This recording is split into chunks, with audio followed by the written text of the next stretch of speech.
उसके बाद तक्षक आकर के तुम्हें डस लेगा।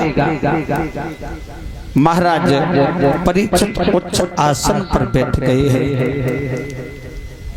और जब आसन पर बैठे हैं भगवान की बड़ी पावन कथाएं श्रवण करने लगे हैं। और सच बात तो ये है परीक्षित जी, जब हम भगवान का चिंतन करें तो हमें एकांत जगह पर बैठ के ही करना चाहिए। जब भी करें 2 मिनट 4 मिनट का जब भी समय मिले तो हमें एकांत जगह पर बैठ के चिंतन करना चाहिए। और हमने तो कुछ लोग ऐसे देखे परीक्षित जी, एक हाथ में माला है, माला को जाप करते जा रहे राम राम राम राम, लला गैया डिलगी बांधी है। तो ऐसे से फायदा क्या है? क्योंकि मन चंगा तो प्रकट होती में गंगा, सीधी बात। अगर मन को चलायमान रखोगे तो तुम भगवान का ध्यान नहीं कर पाओगे। मन को हमेशा स्थिर रखना चाहिए। अभी आप हमारे शास्त्री जी और हमारी छोटी बहन के द्वारा बड़ा ही पावन प्रसंग श्रवण कर रहे थे, जिसमें भगवान के बड़े भ्राता बलराम का विवाह हुआ। किसके साथ?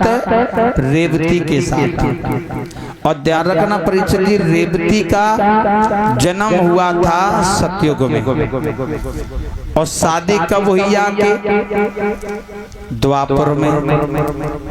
कितने युग बीत गए? 2 युग बीत गए, तीसरे की तैयारी थी, तीसरा चल रहा था। और तब तक महाराज रेवतक को याद ही नहीं रहा कि मेरे घर में कोई बेटी शादी योग्य है।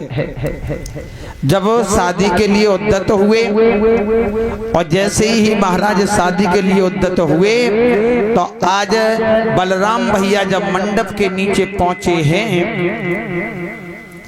तो रेवती मैया को देख करके कन्हैया को हंसी आई। काय बात की कि भैया में और मैया में बहुत अंतर है। मैया के सामने भैया तो लला लग रहे हैं। और जब हंसी आई तो बलराम ने पूछा क्या बात है, क्यों हंस रहे हो? तो जवाब दिया भगवान हंसी तो आ ही जाएगी, कहे तुम्हारी ऐसी बात ही है कि तुम तो मैया के सामने लला लग रहे हो। लला है? बोले लला? बोले हाँ।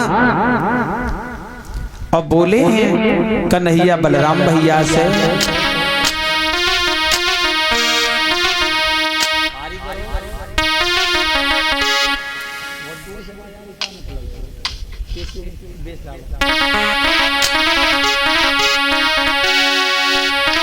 बोले हैं बलराम से कन्हैया